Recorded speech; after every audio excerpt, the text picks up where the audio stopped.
Avant de plonger dans cette affaire qui a bouleversé toute une ville, dites-moi, de quelle région de France nous écoutez-vous? Paris, Bordeaux, Lille, un village de Bretagne? Laissez un commentaire, j'adore savoir d'où viennent mes auditeurs et découvrir si vous connaissez des histoires similaires près de chez vous. Les réverbères diffusaient leur lumière jaunâtre sur les rues humides de Lyon en cette nuit de septembre 1985. La capitale des Gaules respirait cette atmosphère particulière de fin d'été, quand la brume monte des deux fleuves et enveloppe les collines de Fourvière. C'était un jeudi banal pour la plupart des Lyonnais, mais pour Mathilde Dubois, 27 ans, cette soirée marquerait la fin de son existence telle qu'elle la connaissait. Mathilde venait d'achever sa formation d'orthophoniste à l'université Claude Bernard Lyon 1 après 5 années d'efforts constants, jonglant entre cours magistraux et emplois précaires dans des cafés du centre-ville. Elle partageait un 2 pièces modeste dans le quartier de la Guillotière avec sa cousine Sophie, étudiante en comptabilité à l'IUT. Ce soir-là, vers 20h30, Mathilde quitta l'appartement au volant de sa Renault 5 rouge immatriculée en 1981, ce modèle iconique qui dominait encore les routes françaises. Sur le siège passager, une sacoche en cuir marron contenant tous les documents nécessaires pour finaliser son embauche dans un centre de rééducation du 3e arrondissement. Son rêve professionnel se matérialisait enfin après tant d'années de sacrifices. Avant de partir, elle griffonna comme toujours un message sur le bloc-notes magnétique du réfrigérateur. Parti au centre pour signature, retour avant 22h, réchauffe la quiche. Ces quelques mots tracés au stylo bic bleu, d'une écriture cursive légèrement penchée vers la droite, deviendraient plus tard un élément crucial de l'investigation menée par la police nationale. Sa destination finale était de rejoindre son compagnon Thomas Mercier, 29 ans, manipulateur en électroradiologie à l'hôpital Édouard Herriot depuis 4 ans. Thomas jouissait d'une réputation solide parmi ses collègues et sa famille, perçu comme quelqu'un d'extraordinairement investi dans son travail, presque obsessionnellement. Son enfance avait été marquée par le drame, élevé principalement par son oncle paternel, Christophe Mercier, après la mort de ses parents, dans un accident ferroviaire alors qu'il n'avait que 11 ans. Christophe possédait un garage automobile spécialisé dans les véhicules utilitaires dans le quartier populaire de Vèze, un secteur ouvrier où l'odeur de cambouis se mêlait aux effluves de pain chaud s'échappant des boulangeries aux premières heures du jour. Ce que peu de gens savaient, c'est que la relation entre Thomas et son oncle Christophe était profondément malsaine et imprégnée de domination psychologique. Christophe, homme de 56 ans aux cheveux grisonnants et aux mains perpétuellement tachées de graisse noire, ne traitait pas Thomas comme un neveu, mais comme une possession, quelqu'un qui devait obéir sans jamais remettre en question son autorité. Quand Mathilde et Thomas avaient annoncé leur fiançailles en juillet lors d'un barbecue chez des amis communs, quelque chose avait basculé dans l'attitude de Christophe. Il s'était mis à formuler des remarques acerbes sur leur relation, affirmant que les femmes détruisaient systématiquement la vie des hommes travailleurs, que le mariage n'était qu'une prison déguisée en conte de fées. Thomas tentait d'ignorer ces provocations, mais la pression psychologique demeurait constante et étouffante, s'intensifiant de semaine en semaine. Cette nuit de septembre, lorsque Mathilde gara sa Renault 5 devant le garage automobile dans cette rue mal éclairée du quartier de Vèze, elle ressentit une angoisse diffuse qu'elle ne parvenait pas à expliquer rationnellement. La rue était quasi déserte, seulement quelques chats errants, explorant les poubelles alignées sur le trottoir et le son lointain d'une radio diffusant Claude François. Le garage présentait ses portes métalliques coulissantes, typiques des ateliers mécaniques, produisant un bruit caractéristique lors de leur manipulation, et l'une d'elles était légèrement entr'ouverte, laissant filtrer une lumière blafarde de l'intérieur. L'odeur de gasoil et de cigarettes gauloises imprégnait l'air nocturne. Mathilde inspira profondément, ajusta son sac à main sur son épaule et s'avança vers l'entrée du garage. À l'intérieur, Thomas était assis sur un tabouret en bois, les mains tremblantes, serrant une tasse de café tiède. Christophe se tenait debout, près d'un établi encombré d'outils divers, nettoyant méticuleusement une clé à molette avec un chiffon graisseux, son regard fixé sur un point indéterminé du mur en parpaing. La tension était palpable, comme si quelque chose de terrible était sur le point de se produire sans que personne ne puisse l'empêcher. Ce qui se déroula durant les heures suivantes demeurerait un mystère pendant des décennies, enfoui sous le béton d'une ville en pleine expansion urbaine, dissimulé dans les ombres de 3 personnes qui quittèrent ce garage avant l'aube. Le lendemain matin, quand les premiers rayons de soleil commencèrent à éclairer les toits d'ardoise de la Croix-Rousse et que Mathilde n'était toujours pas rentrée, Sophie contacta immédiatement le commissariat du 3e arrondissement. Il était environ 7h45 ce vendredi matin et l'officier de permanence, un certain capitaine Bernard Lavigne, 52 ans, nota les informations dans un registre à spirale avec une écriture serrée et méthodique. Au milieu des années 80, les disparitions d'adultes n'étaient pas considérées comme des urgences policières. La mentalité dominante suggérait que la personne avait probablement eu une dispute amoureuse et réapparaîtrait dans quelques jours. Bernard rassura Sophie en lui expliquant que Mathilde était certainement chez une amie ou avait passé la nuit chez son fiancé en oubliant de prévenir. Mais Sophie connaissait sa cousine mieux que quiconque et insista fermement sur le fait que quelque chose n'allait pas du tout. Vers 13h, lorsque Mathilde ne se présenta pas au centre de rééducation pour signer le contrat tant attendu et ne répondait à aucun appel téléphonique, Sophie retourna au commissariat, cette fois accompagnée de la mère de Mathilde, Madame Yvette Dubois, une femme de 64 ans qui travaillait comme couturière dans un atelier du quartier des Terreaux. Le capitaine Lavigne, constatant l'inquiétude authentique des 2 femmes, décida de se rendre au garage de Christophe Mercier pour poser quelques questions de routine. Il fut accompagné d'un enquêteur nommé Julien Rousseau, homme mince, portant des lunettes à monture métallique, qui officiait à la police judiciaire depuis 5 ans. Lorsqu'ils arrivèrent au garage vers 14h30, ils trouvèrent Christophe et Thomas en train de travailler sur un Citroën C35, leurs mains noircies de cambouis. Christophe prit la parole en premier, sa voix remarquablement calme et maîtrisée. « Nous n'avons pas vu Mathilde depuis hier soir. Elle est passée très rapidement. Elle a eu une discussion houleuse avec Thomas concernant leur projet d'avenir. » Thomas baissa les yeux vers le sol en béton taché d'huile, sa voix à peine audible. « J'ai essayé de la rappeler hier en fin de soirée, mais personne n'a décroché. Je me suis dit qu'elle était contrariée et avait besoin de temps pour réfléchir à notre relation. » Les enquêteurs remarquèrent la nervosité évidente de Thomas, mais l'attribuèrent simplement à l'inquiétude naturelle concernant sa fiancée disparue.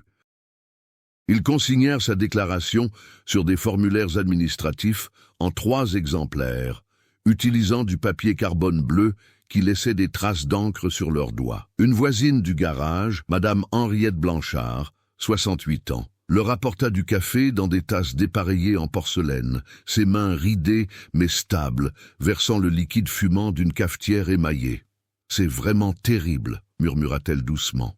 Ils formaient un si joli couple, toujours souriant quand je les croisais. L'inspecteur Rousseau demanda à examiner le véhicule de Mathilde, mais Thomas expliqua qu'elle était repartie avec sa Renault 5 rouge après leur discussion. Cette affirmation serait plus tard contredite par des preuves découvertes par 2 randonneurs près de l'ancienne carrière abandonnée de Couzon au Mont-d'Or, en périphérie nord de Lyon, où la voiture de Mathilde serait finalement retrouvée dissimulée sous des branchages dans un chemin forestier. La recherche initiale de Mathilde Dubois fut limitée par les ressources restreintes du commissariat. La brigade criminelle du 3e arrondissement ne comptait que 9 enquêteurs au total, et les disparitions de jeunes adultes n'étaient pas considérées comme prioritaires. Ils diffusèrent des avis de recherche par téléx, cette machine bruyante qui imprimait les informations sur de longues bandes de papier thermique. Femme de 27 ans, 1,68 m, cheveux châtains mi-longs, dernièrement vue portant un imperméable beige et des chaussures plates noires. La mère de Mathilde fit le déplacement depuis Villeurbanne, où elle résidait, arrivant après un trajet en bus qui lui parut interminable. Elle s'installa dans un petit hôtel près de la gare de Perrache, chambre numéro 12, où elle passa des nuits blanches à téléphoner à tous ceux qui auraient pu connaître le sort de sa fille. La première battue organisée débuta 4 jours après la disparition de Mathilde. Des dizaines d'habitants se rassemblèrent sur la place du marché de Vèze, équipés de lampes torches et de sifflets, certains accompagnés de leurs chiens. Ils explorèrent les berges du Rhône et de la Saône, les parcs de la Tête d'Or et de Gerland, appelant le nom de Mathilde, tandis que les cloches des églises sonnaient au loin. Thomas participa aux recherches, le visage marqué par l'épuisement et l'angoisse. Christophe, quant à lui, resta au garage, prétextant une importante réparation urgente sur un véhicule de livraison. Une semaine s'écoula sans le moindre signe de Mathilde. Le Progrès, le quotidien régional, publia un article en première page avec une photographie souriante prise lors de sa remise de diplôme. L'article citait sa mère. Elle était tellement enthousiaste à l'idée de commencer sa carrière, elle avait déjà préparé sa trousse professionnelle avec tous ses outils d'orthophoniste. Le commissaire divisionnaire Alain Moreau assigna l'inspecteur principal Vincent Durand au dossier. Seul inspecteur principal de la brigade, Durand était de la vieille école, se fiant davantage à son instinct et aux interrogatoires qu'aux preuves scientifiques, encore rudimentaires au milieu des années 80. Il commença par réinterroger les amis, collègues et Thomas une nouvelle fois. Lors du deuxième entretien, Durand remarqua que le récit de Thomas avait subtilement changé. Cette fois, Thomas affirma que Mathilde était partie vers 21h15, et non vers 20h comme il l'avait initialement déclaré, et il mentionna que leur dispute concernait l'influence excessive de Christophe sur leur décision de couple. Elle n'aimait pas comment mon oncle s'immisçait constamment dans notre vie privée, expliqua Thomas. Assis face à l'inspecteur dans la salle d'interrogatoire du commissariat, un cendrier en aluminium débordant de mégots entre eux. Durand souligna la discordance horaire dans son carnet et demanda un nouvel entretien avec Christophe. Mais Christophe devint soudainement indisponible, invoquant une surcharge de travail au garage qui ne lui laissait aucun moment libre. Pendant ce temps, Madame Blanchard, la voisine du garage, maintenait une attitude d'une tranquillité parfaite. Elle préparait des tartes aux pommes pour les volontaires participant aux recherches, adressait des paroles réconfortantes aux parents de Mathilde et se tenait constamment aux côtés de Thomas et Christophe durant toute l'enquête. Personne ne semblait remarquer comment son regard s'attardait sur Thomas, ni comment elle se positionnait toujours physiquement entre les deux hommes lors des interrogatoires de police. À mesure que septembre laissait place à octobre, l'affaire refroidissait progressivement. Les zones de recherche s'élargissaient mais ne produisaient aucun résultat. Pas de témoignages, pas d'indices matériels, pas de pistes exploitables.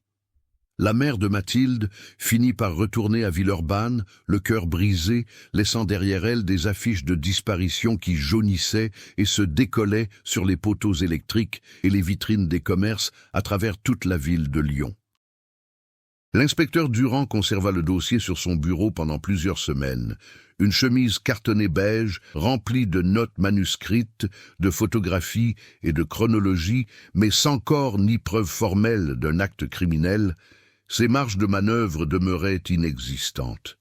Avant de continuer avec la suite de cette enquête qui va prendre un tournant inattendu, j'aimerais que vous fassiez quelque chose pour moi. Regardez autour de vous, là où vous êtes en ce moment. Pensez aux personnes que vous connaissez, à votre quartier, à votre entourage. Combien de secrets pensez-vous qu'ils cachent ?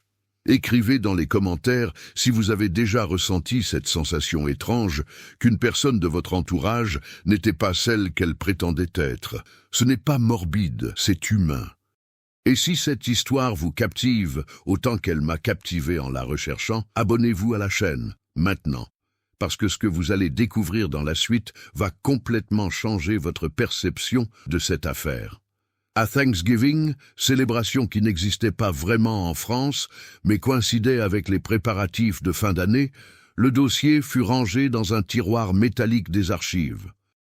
À Noël, tandis que Johnny Hallyday résonnait dans les postes de radio français et que les guirlandes illuminaient les rues commerçantes de Lyon, Mathilde Dubois n'était plus qu'une disparition non résolue parmi tant d'autres. Ce que personne ne savait, c'est que la vérité sur la disparition de Mathilde avait été dissimulée profondément dans les archives de l'université Claude Bernard, enfouies non pas sous terre, mais dans des salles de stockage oubliées, remplies de cartons poussiéreux et de mobilier brisé. Son agenda professionnel contenant tous ses rendez-vous et projets avait été discrètement retiré de son casier à l'université et verrouillé dans un endroit secret par quelqu'un qui voulait faire taire ses ambitions. Sa montre, une Lippe modeste offerte par son père, avait été jetée dans le bassin de la fontaine place Bellecour avec son sac à main, sa carte d'identité et tous ses espoirs de devenir orthophoniste reconnu. Alors que les années 90 cédèrent la place aux années 2000, la vie à Lyon continuait son cours naturel. Sébastien Girard, le meilleur ami de Thomas et son ancien camarade de promotion à l'école de radiologie, n'acheva jamais ses études complémentaires. Certains disaient que c'était le chagrin, d'autres murmuraient que c'était la culpabilité. Professeur André Fontaine, directeur du département de médecine à l'université, maintenait sa réputation d'universitaire respecté, publiant des articles dans des revues médicales prestigieuses et participant à des congrès internationaux.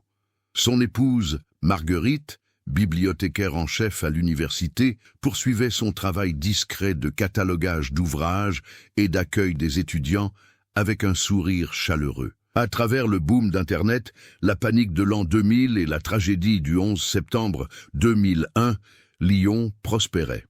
Chaque printemps, à l'anniversaire de la disparition de Mathilde, Le Progrès publiait un court article en page 7, rappelant au lecteur ce mystère non résolu. Les parents de Mathilde plaçaient chaque année une annonce dans les petites annonces avec sa photographie, accompagnée de la légende « disparue mais jamais oubliée ». L'inspecteur Vincent Durand, l'officier qui avait initialement enquêté sur le cas de Mathilde, prit sa retraite en 2003. Bien que son dossier professionnel fût impressionnant, cette disparition non résolue pesait lourdement sur sa conscience. Il conduisait régulièrement sa Peugeot 405 beige devant le campus universitaire, ralentissant systématiquement pour observer les bâtiments recouverts de lierre avec un regard scrutateur. Quelque chose concernant Christophe Mercier l'avait toujours dérangé profondément, mais il n'avait jamais réussi à prouver quoi que ce soit de concret. Durand mourut en 2009 d'une crise cardiaque, emportant ses soupçons dans la tombe. L'université prospéra durant les années 2000. Fontaine gravit les échelons académiques, président des comités importants et recevant diverses distinctions honorifiques, tandis que Marguerite gardait silencieusement les secrets qu'il partageait. Peu de gens trouvaient étrange qu'ils vivaient des vies séparées, même après le départ de leurs enfants du foyer familial. La vie académique expliquait facilement de tels arrangements.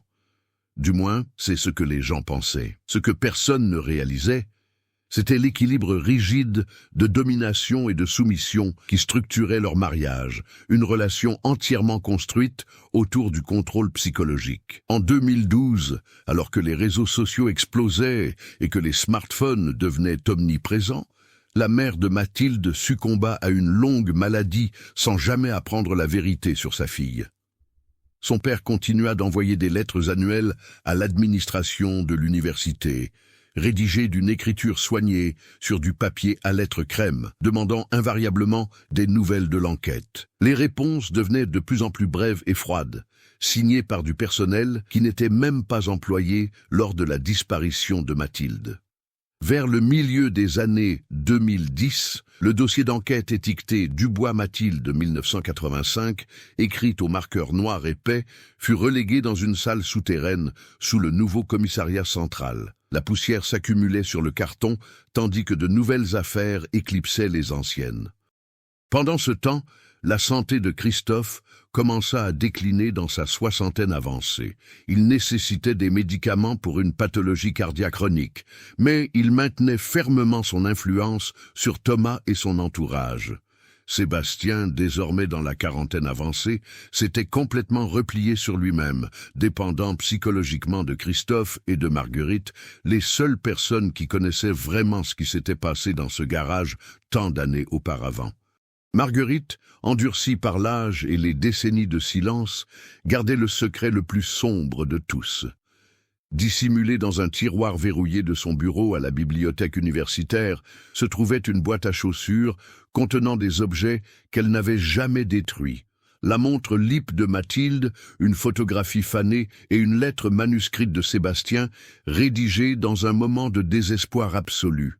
La confession écrite d'une main tremblante commençait ainsi. « Je n'ai jamais voulu qu'elle disparaisse.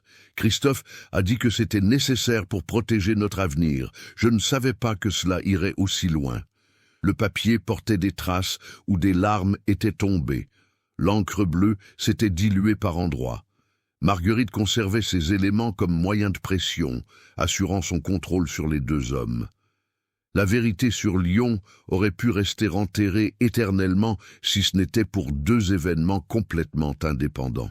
Le premier fut le départ à la retraite de l'inspectrice Céline Moreau, qui avait été stagiaire sur l'affaire originale. En vidant son bureau, elle découvrit un vieux carnet en cuir rempli de ses notes personnelles et observations détaillées. Le second fut le décès de Christophe à l'âge de 82 ans.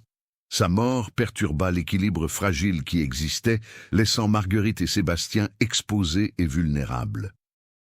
L'inspectrice principale, Sophie Laurent, jeune enquêtrice qui avait rejoint l'unité nouvellement formée des affaires non résolues de la police judiciaire de Lyon en 2019, reçut le carnet de Moreau comme cadeau de départ à la retraite. « Quelque chose ne m'a jamais semblé correct concernant Christophe Mercier », admit Moreau lors de leur dernière rencontre dans un café près de la préfecture. Sébastien voulait parler, j'en suis absolument certaine, mais Christophe ne le laissait jamais s'exprimer librement. Intrigué par ces révélations, Laurent récupéra le dossier Dubois des archives poussiéreuses. Elle scanna méticuleusement chaque rapport fragile dans le système informatique moderne, créant une chronologie détaillée avec des logiciels spécialisés. Les coupures de journaux jaunis, les photographies décolorées et les notes manuscrites furent soigneusement préservées numériquement. Laurent remarqua immédiatement combien peu de preuves physiques avaient été collectées en 1985. Aucun test ADN disponible, aucune trace numérique exploitable, aucune vidéosurveillance existante. Pendant ce temps, Marguerite faisait face à sa propre crise personnelle et financière. Le testament de Christophe avait légué l'intégralité de ses biens à Sébastien, l'excluant complètement contrairement à ce qu'elle avait anticipé. Pour la première fois en plusieurs décennies, son contrôle sur la situation lui échappait inexorablement. Pire encore, Sébastien, désormais âgé de 53 ans et présentant des signes évidents de paranoïa, avait commencé à marmonner des phrases incohérentes sur ce que nous avons fait à Mathilde chaque fois qu'il oubliait de prendre ses médicaments psychotropes. L'enquête de Laurent gagna rapidement en momentum, tandis qu'elle réinterrogeait méthodiquement toutes les personnes connectées à l'affaire originale. Les décennies avaient émoussé leurs souvenirs précis, mais les fissures dans leur version commençaient à devenir visibles et exploitables. Isabelle Renaud, ancienne camarade de promotion de Mathilde à l'université, vivait désormais en Normandie dans une ferme rénovée. Elle se connecta avec l'inspectrice Laurent via visioconférence Skype, son visage ridé par les années, mais sa mémoire de Mathilde demeurant remarquablement vive. Mathilde était tellement enthousiaste à l'idée de diplômer et de commencer sa carrière professionnelle, se souvint Isabelle, assise dans son salon ensoleillé, donnant sur des champs de colza. Mais elle a mentionné quelque chose d'étrange la semaine précédant sa disparition. Elle m'a confié que Thomas semblait terrorisé par son oncle, qu'il ne pouvait prendre aucune décision sans son approbation. Elle envisageait même de rompre les fiançailles. Laurent tapait frénétiquement ses notes sur sa tablette numérique, la lueur bleutée de l'écran contrastant fortement avec les carnets manuscrits que les enquêteurs utilisaient des décennies auparavant. Elle remercia chaleureusement Isabelle, puis passa à son entretien suivant. Le père de Mathilde, désormais âgé de 91 ans, et résidant dans une maison de retraite médicalisée à Caluire-et-Cuire. Le vieil homme s'effondra émotionnellement quand Laurent lui expliqua que l'affaire avait été officiellement rouverte avec de nouveaux moyens techniques. « J'ai toujours su que quelque chose de terrible s'était produit », murmura-t-il d'une voix fragile et chevrotante, ses mains tremblantes agrippant les accoudoirs de son fauteuil roulant. « Ma femme est morte en attendant toujours, en croyant jusqu'à son dernier souffle que Mathilde franchirait la porte. » La percée majeure provint d'une source totalement inattendue et improbable. Durant les funérailles de Christophe Mercier au cimetière de Loyasse, un adolescent nommé Lucas Petit faisait voler son drone DJI pour un projet scolaire de cartographie urbaine. En révisant ces images aériennes plusieurs semaines plus tard sur son ordinateur portable, il repéra un contour rectangulaire inhabituel dans une cour négligée derrière l'ancien garage désaffecté. L'herbe poussait différemment à cet endroit précis, formant un motif géométrique distinctif visible uniquement depuis le ciel. Le jeune Lucas montra immédiatement ces images à son père, Franck Petit, pompier retraité qui avait justement participé aux recherches originales de Mathilde en 1985. Reconnaissant instantanément l'importance potentielle de cette découverte, Franck contacta directement l'inspectrice Laurent. Avec les preuves vidéo du drone, Laurent obtint rapidement un mandat de perquisition et d'excavation pour le site identifié. Par un matin frais de mars 2020, des experts en criminalistique installèrent un géoradar de pénétration du sol derrière le bâtiment abandonné de l'ancien garage. Marguerite, veuve du défunt professeur Fontaine, décédé entre-temps, observait silencieusement depuis la fenêtre de son appartement voisin, son visage demeurant parfaitement indéchiffrable. Le radar confirma exactement ce que les images du drone avaient suggéré. Quelque chose de volumineux était enfoui à approximativement 2 mètres de profondeur. Alors que l'excavation débutait avec des pelleteuses mécaniques, Marguerite prit une décision qui allait tout changer. Elle récupéra la boîte verrouillée de son bureau et la transporta directement jusqu'à Laurent. « Vous la trouverez là-bas », déclara-t-elle d'une voix étonnamment calme en lui tendant le conteneur métallique.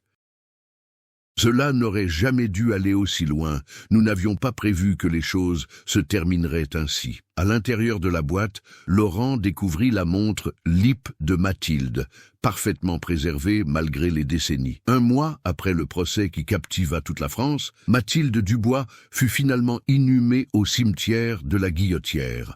Ses restes furent placés aux côtés de la tombe de sa mère décédée des années auparavant. Les funérailles, organisé le jour qui aurait marqué son 50e anniversaire, furent suivis par d'anciens camarades de classe, des collègues du secteur médical et de nombreux membres de la communauté lyonnaise, trop jeunes pour l'avoir connu personnellement, mais profondément touchés par son histoire tragique. Isabelle Renaud, son amie de toujours, déposa un petit bouquet de marguerites, les fleurs préférées de Mathilde, sur le cercueil en chêne clair. Elle rêvait d'aider les enfants en difficulté d'élocution, confia Isabelle aux journalistes du Progrès qui couvrirent l'événement en première page. Maintenant, son histoire nous rappelle à tous que l'intégrité morale et la justice comptent véritablement, même après tant d'années. Les étudiants en orthophonie apprendront non seulement de ses travaux académiques préservés, mais également de son parcours tragique. L'inspectrice Sophie Laurent se tenait discrètement à l'arrière du cimetière, observant comment la communauté trouvait finalement une forme de clôture. Après l'inspectrice Sophie Laurent se tenait discrètement à l'arrière du cimetière, observant comment la communauté trouvait finalement une forme de clôture après tant d'années d'incertitude. L'affaire avait été résolue grâce à une combinaison ingénieuse de preuves préservées depuis l'origine, de témoignages d'époque, et d'outils forensiques modernes, incluant l'analyse ADN, le géoradar de pénétration du sol et la reconstruction numérique tridimensionnelle de la scène de crime. Christophe Mercier, qui avait orchestré et manipulé les événements conduisant à la disparition de Mathilde, était décédé dans un établissement psychiatrique 8 mois avant la découverte, sans jamais avoir payé pour ses crimes devant la justice terrestre. Dans un rare moment de lucidité terminale, il avait demandé au personnel soignant de pouvoir être enterré près de Mathilde, murmurant à son aide soignante « J'aimerais pouvoir réparer ce qui a été brisé », même simplement en veillant sur elle depuis l'au-delà. Sa requête ne put évidemment pas être accordée selon les dispositions légales, mais une plaque commémorative anonyme fut discrètement placée près de la tombe de Mathilde par une association d'aide aux victimes. Le bâtiment du garage où le crime s'était déroulé fut vendu puis intégralement démoli par la municipalité. Les nouveaux propriétaires construisirent un centre médico-social moderne sur une partie différente du terrain, laissant la cour arrière où Mathilde avait été dissimulée complètement intacte et aménagée en petit jardin commémoratif. Un banc en pierre fut installé, gravé simplement de son nom complet et des mots orthophonistes. Justice différée mais jamais refusée. L'affaire attira une attention médiatique nationale considérable. Les chaînes d'information continues comme BFM TV et France Info, consacrant des reportages spéciaux démontrant comment les progrès technologiques en investigation criminelle permettaient de résoudre des mystères vieux de plusieurs décennies. L'inspectrice Laurent fut invitée à présenter son travail lors de conférences forensiques internationales à Interpol Lyon, illustrant comment la combinaison méthodique de preuves historiques préservées et de technologies contemporaines avait permis d'élucider une disparition survenue 35 ans auparavant. Les archives départementales reçurent également un financement substantiel pour numériser intégralement tous les dossiers d'enquêtes anciennes, créant ainsi un modèle reproductible pour d'autres juridictions françaises. Pour les résidents plus âgés de Vaise qui se souvenaient de l'enquête originale, la résolution de l'affaire apporta simultanément un soulagement profond et un malaise persistant. Ils avaient échangé quotidiennement des politesses avec les personnes directement responsables du crime, achetant leur pain dans les mêmes boulangeries, croisant Christophe au marché dominical, sans jamais suspecter les ténèbres dissimulées derrière ces façades de normalité parfaite. Nous les voyons constamment, témoigna Geneviève Martel, 83 ans, qui avait enseigné l'histoire pendant 42 ans au lycée du quartier. Christophe Mercier réparait nos voitures. Sa belle-sœur Marguerite organisait des événements culturels. Comment aurions-nous pu deviner ce qu'ils cachèrent vraiment? L'inspectrice Laurent expliqua dans son rapport final détaillé que les limitations technologiques et méthodologiques de cette époque avaient permis aux responsables de dissimuler efficacement leurs crimes durant des décennies. Sans registre numérique centralisé, sans caméra de vidéosurveillance urbaine, sans outils forensiques avancés comme le séquençage ADN ou la datation isotopique, le quartier de Vaise avait constitué l'environnement parfait pour qu'un tel secret demeure enfoui indéfiniment. La petite boîte en bois laqué, préservée comme pièce à conviction, contenant l'agenda professionnel de Mathilde, ses croquis de projets thérapeutiques et la confession manuscrite de Sébastien, qui avait été contraint et manipulé psychologiquement, demeura sur une étagère climatisée du commissariat central de Lyon. Elle servait désormais de rappel tangible que même les affaires les plus froides pouvaient éventuellement connaître une résolution. Le père de Mathilde vécut suffisamment longtemps pour assister à la justice rendue à sa fille unique. Il visita sa tombe chaque semaine jusqu'à son propre décès paisible en 2022, toujours accompagné d'un bouquet de marguerites fraîches et de longues conversations murmurées face à la pierre tombale. Il mourut sereinement dans son sommeil, une photographie encadrée de Mathilde lors de sa remise de diplôme posée sur sa table de nuit. Aujourd'hui, l'affaire Mathilde Dubois constitue simultanément un avertissement solennel et une promesse d'espoir. Un avertissement concernant les ténèbres insoupçonnées qui peuvent exister derrière les apparences les plus ordinaires et les plus rassurantes de notre quotidien, et une promesse ferme que le temps ne garantit absolument pas l'impunité face à la justice. La vérité possède cette capacité remarquable d'émerger même après plusieurs décennies de silence imposé et de dissimulation systématique. À l'université Claude Bernard, une bourse d'études fut établie au nom de Mathilde pour les étudiants se destinant aux carrières d'orthophonie et de rééducation fonctionnelle. La première bénéficiaire, une jeune femme passionnée par l'accompagnement des enfants autistes non-verbaux, commença ses études à l'automne 2021. Sur son bureau d'étudiante, aux côtés de ses manuels spécialisés et de ses plans de stage cliniques, elle conservait précieusement une photographie encadrée de Mathilde Dubois, garantissant ainsi que son héritage continuerait d'inspirer les générations futures de professionnels dévoués. L'histoire de Christophe Mercier et de ses complices constitue un témoignage puissant de l'évolution remarquable de la justice criminelle moderne. Les outils et techniques totalement indisponibles durant les années 80 permirent finalement à l'inspectrice Laurent de dévoiler une vérité enfouie depuis 35 années. Cette affaire nous rappelle avec force qu'aucun secret ne reste éternellement enfoui sous le poids du temps et que chaque victime mérite impérativement que son histoire soit racontée, entendue et reconnue. Les preuves matérielles préservent fidèlement les voix de ceux qui ont été réduits au silence par la violence. Mais au-delà des aspects purement techniques et juridiques, cette histoire nous interroge profondément sur la nature humaine elle-même.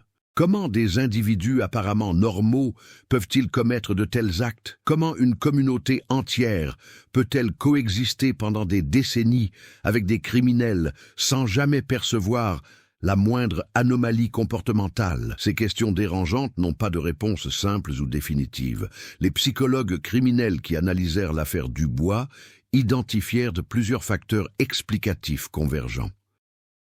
Christophe Mercier présentait un profil classique de personnalité narcissique avec des tendances au contrôle pathologique et à la manipulation émotionnelle systématique de son entourage proche. Son emprise psychologique sur Thomas s'était développée progressivement depuis l'enfance traumatique de ce dernier, créant une dépendance émotionnelle toxique dont il était pratiquement impossible de s'extraire sans aide extérieure spécialisée. Marguerite Fontaine, quant à elle, correspondait au profil de complice passive-agressive, maintenant son pouvoir sur les hommes de son entourage par la rétention stratégique d'informations compromettantes et le chantage émotionnel subtil. Sébastien Girard représentait la victime collatérale classique, une personne fondamentalement bonne mais psychologiquement fragile, manipulée et coercée au point de participer malgré elle à des actes qu'elle réprouvait profondément dans son fort intérieur. Durant le procès qui se tint au tribunal de grande instance de Lyon pendant 3 semaines intenses à l'automne 2020, les avocats de la défense tentèrent d'invoquer la prescription des faits pour leurs clients encore vivants. Cependant, le Code pénal français stipule clairement que les crimes les plus graves, particulièrement ceux impliquant une disparition ou un homicide volontaire, demeurent imprescriptibles indépendamment du temps écoulé depuis leur commission. Le procureur de la République, maître Philippe Rousseau, présenta méthodiquement un dossier accablant construit sur des preuves forensiques irréfutables, des témoignages concordants et la confession partielle de Marguerite. Les jurés délibérèrent pendant 48 heures avant de rendre leur verdict de culpabilité. Marguerite fut condamnée à 15 années de réclusion criminelle pour complicité d'homicide et dissimulation de cadavres. Sébastien, dont la défense plaida avec succès l'emprise psychologique subie, reçut une peine réduite de 8 années avec possibilité de libération conditionnelle après 4 ans, assortie d'un suivi psychiatrique obligatoire. Les médias français suivirent intensivement le procès. Les journaux télévisés de 20 heures consacrant régulièrement leurs sujets principaux aux rebondissements quotidiens de l'affaire. Les réseaux sociaux s'enflammèrent avec le hashtag Justice for Mathilde, qui devint rapidement tendance nationale sur Twitter et Facebook. Des milliers de Français partagèrent leurs propres histoires familiales de disparitions non résolues, créant une pression publique considérable sur les autorités pour accorder davantage de ressources aux unités d'affaires classées. Le ministère de l'Intérieur annonça la création de 6 nouvelles brigades spécialisées dans les cold cases réparties sur l'ensemble du territoire national, avec des budgets substantiels alloués à l'acquisition d'équipements forensiques de pointe. L'affaire Dubois était devenue bien plus qu'une simple histoire de crime résolu. Elle était devenue un symbole national de persévérance judiciaire et d'espoir pour des milliers de familles attendant toujours des réponses concernant leurs proches disparus. Dans les années qui suivirent le procès, l'inspectrice Sophie Laurent reçut de nombreuses sollicitations de familles désespérées à travers toute la France, implorant son aide pour rouvrir des dossiers anciens concernant leurs êtres chers disparus. Elle ne pouvait évidemment pas répondre favorablement à toutes ces demandes, mais elle sélectionnait méticuleusement les cas présentant des similitudes structurelles avec l'affaire Dubois. Des situations où les technologies modernes pourraient potentiellement faire la différence décisive. En 2023, son unité résolut 3 autres disparitions datant respectivement de 1904-29, 1904-23 et 2002, ramenant la clôture et la paix intérieure à des familles brisées depuis des décennies. Chaque résolution renforçait la conviction profonde de Laurent que personne ne devrait jamais abandonner l'espoir de découvrir la vérité, quelle que soit l'ancienneté des faits et l'apparente impossibilité de la tâche. L'université Claude Bernard entreprit également des changements institutionnels significatifs suite à l'affaire Dubois. Une commission indépendante fut créée pour examiner rétrospectivement tous les cas de disparition d'étudiants survenus depuis la création de l'établissement en 1971. Cette investigation interne révéla plusieurs autres cas troublants qui n'avaient jamais fait l'objet d'enquêtes approfondies, notamment 3 disparitions survenues entre 1978 et 1992 qui présentaient des circonstances suspectes similaires. Bien qu'aucune de ces affaires supplémentaires ne pût être formellement reliée à Christophe Mercier ou son réseau de complices, elles soulevèrent des questions dérangeantes sur la culture institutionnelle de l'époque qui avait apparemment minimisé systématiquement les disparitions d'étudiants adultes. Le président actuel de l'université présenta des excuses publiques formelles aux familles concernées lors d'une cérémonie émouvante organisée dans le grand amphithéâtre Pasteur, reconnaissant explicitement les défaillances historiques de l'institution en matière de protection et de suivi de ses étudiants. Un documentaire en 4 parties intitulé « Les ombres de la Saône » fut produit par France Télévisions et diffusé en prime time sur France 2 durant le mois de janvier 2024. La réalisatrice, Marine Leclerc, avait passé 18 mois à interviewer méthodiquement toutes les parties prenantes de l'affaire, consultant des milliers de pages d'archives judiciaires et reconstituant minutieusement la chronologie complète des événements. Le documentaire remporta le prix du meilleur programme documentaire au 7 d'or et fut vendu à 15 pays européens, sensibilisant un public international aux enjeux des affaires criminelles non résolues et à l'importance cruciale de la préservation rigoureuse des preuves matérielles. Dans plusieurs pays, dont l'Allemagne, la Belgique et l'Espagne, le documentaire déclencha des initiatives parlementaires visant à renforcer les législations nationales concernant les disparitions suspectes et l'allocation de ressources aux unités d'affaires classées. Pour le quartier de Vèze lui-même, l'affaire transforma profondément la perception collective et la mémoire communautaire. Le petit jardin commémoratif, créé à l'emplacement de l'ancien garage, devint un lieu de recueillement non seulement pour la famille de Mathilde, mais également pour d'innombrables visiteurs touchés par son histoire tragique. Des étudiants en orthophonie venaient régulièrement se recueillir avant leurs examens importants, y voyant une source d'inspiration et un rappel de l'importance éthique de leur future profession. Des bancs supplémentaires furent installés, des arbres fruitiers plantés et un panneau explicatif sobre mais informatif fut érigé, racontant l'histoire de Mathilde et expliquant comment la persévérance judiciaire avait finalement triomphé des décennies de silence imposé. Le maire du 9e arrondissement proposa officiellement de renommer une rue adjacente rue Mathilde Dubois, proposition qui fut adoptée à l'unanimité lors du conseil municipal de juin 2024. L'impact psychologique sur la communauté locale fut considérable et durable. Les résidents les plus âgés durent confronter la réalité perturbante qu'ils avaient vécue pendant des décennies, aux côtés d'un criminel sans jamais suspecter quoi que ce soit d'anormal. Cette prise de conscience collective déclencha des discussions communautaires importantes sur les signes d'alerte dans les relations interpersonnelles, la violence psychologique et les dynamiques de contrôle coercitif. Des ateliers de sensibilisation furent organisés par des associations locales, animés par des psychologues spécialisés en violences domestiques et manipulation émotionnelle. Ces sessions attirèrent des centaines de participants de tous âges, désireux de mieux comprendre comment identifier et potentiellement intervenir face à des situations problématiques dans leur propre entourage familial ou professionnel. L'affaire Dubois eut également des répercussions significatives sur les protocoles policiers à l'échelle nationale. Le ministère de l'Intérieur publia en 2025 de nouvelles directives obligatoires concernant le traitement des signalements de disparition d'adultes. Désormais, toute disparition signalée devait faire l'objet d'une enquête préliminaire systématique dans les 48 premières heures, indépendamment de l'âge de la personne concernée ou des circonstances apparentes. Des formations spécialisées furent développées pour sensibiliser les officiers de première ligne aux indicateurs de situation à haut risque nécessitant une mobilisation immédiate de ressources investigatives importantes.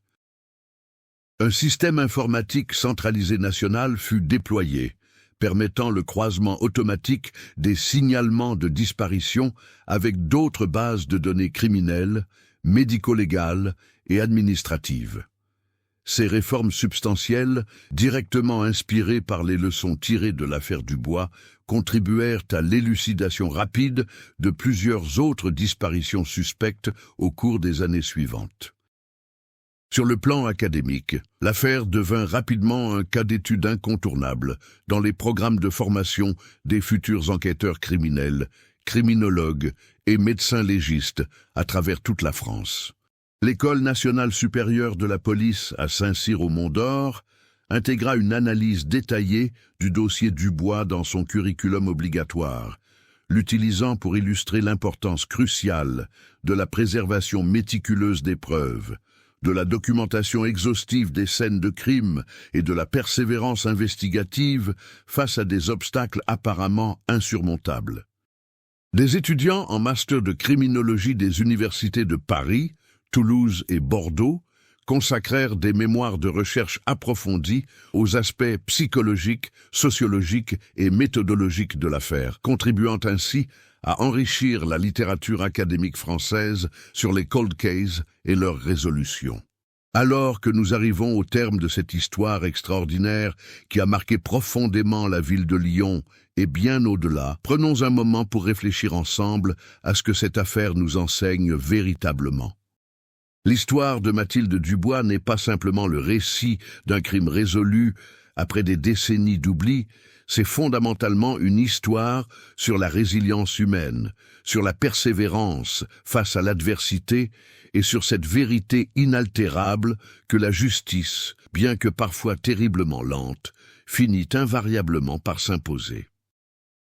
C'est également un rappel que derrière chaque statistique de personnes disparues se cache une vie réelle, des rêves inachevés, une famille déchirée et une communauté affectée pour toujours.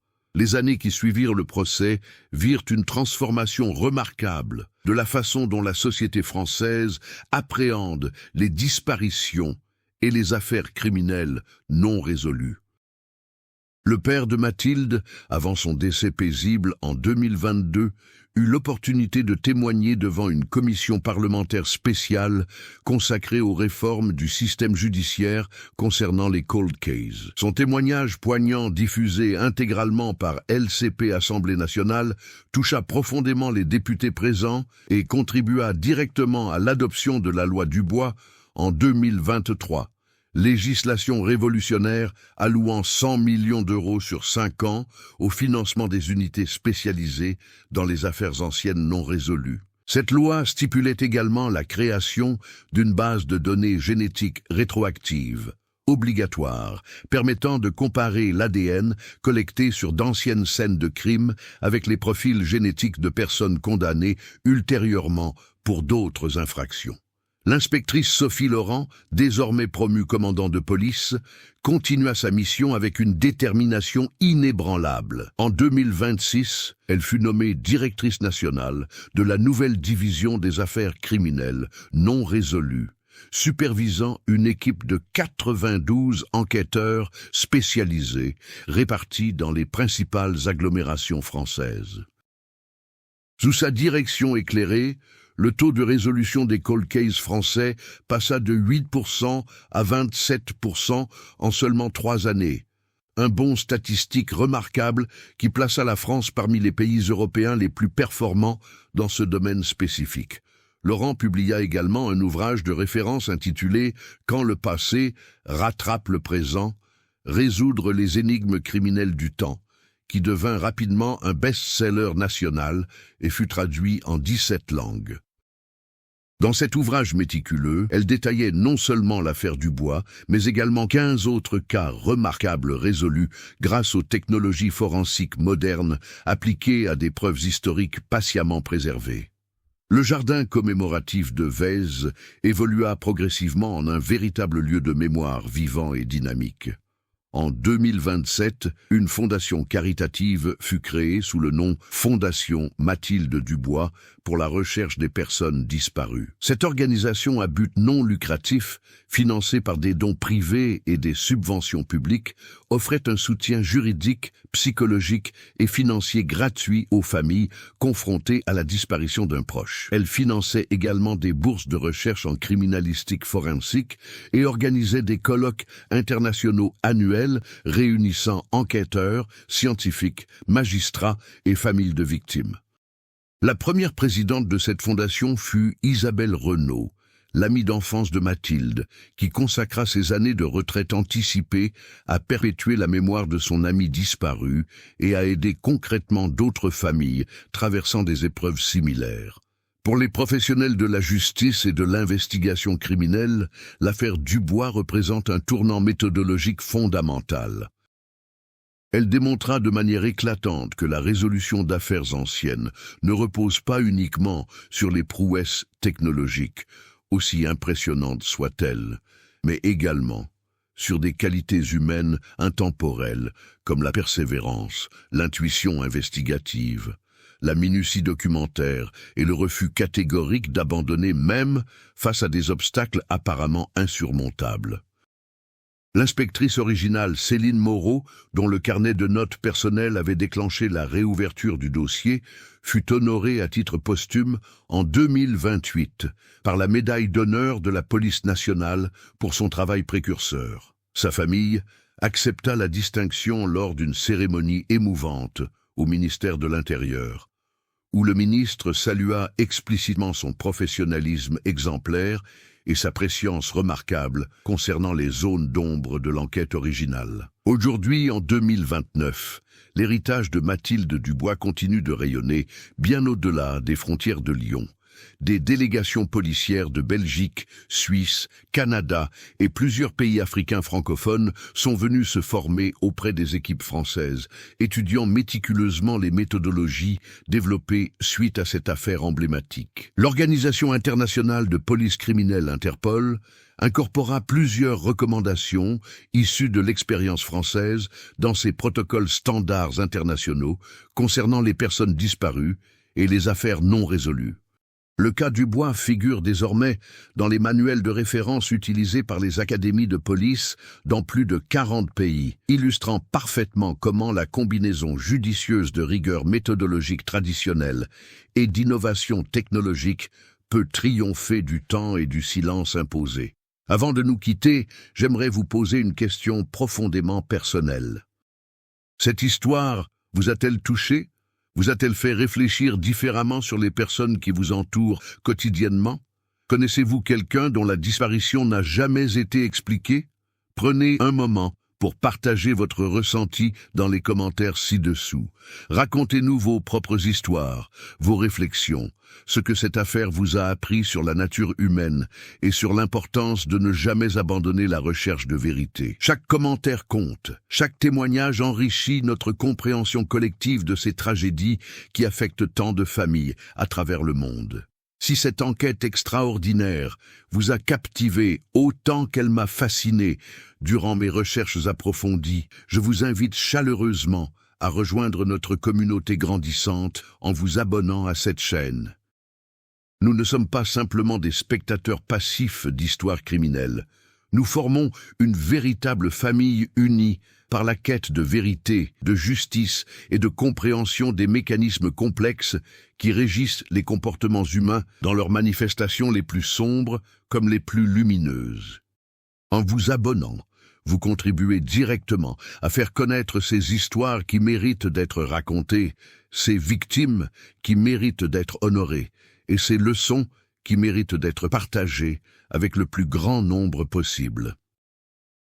Activez également la cloche de notification pour ne manquer aucune de nos prochaines investigations qui vous transporteront aux quatre coins de la France et au-delà, explorant d'autres affaires tout aussi fascinantes qui démontrent que la vérité finit toujours par émerger, quelle que soit la profondeur à laquelle elle a été enterrée. L'histoire de Mathilde Dubois nous enseigne finalement que chaque vie compte infiniment, que chaque victime mérite justice et reconnaissance, et que le temps, loin d'effacer les crimes, ne fait que renforcer notre détermination collective à découvrir la vérité. Merci infiniment d'avoir partagé ce voyage investigatif avec moi. Prenez soin de vous et de vos proches, et n'oubliez jamais que derrière les façades les plus ordinaires peuvent se cacher des réalités insoupçonnées. À très bientôt pour une nouvelle histoire qui, j'en suis convaincu, vous captivera tout autant.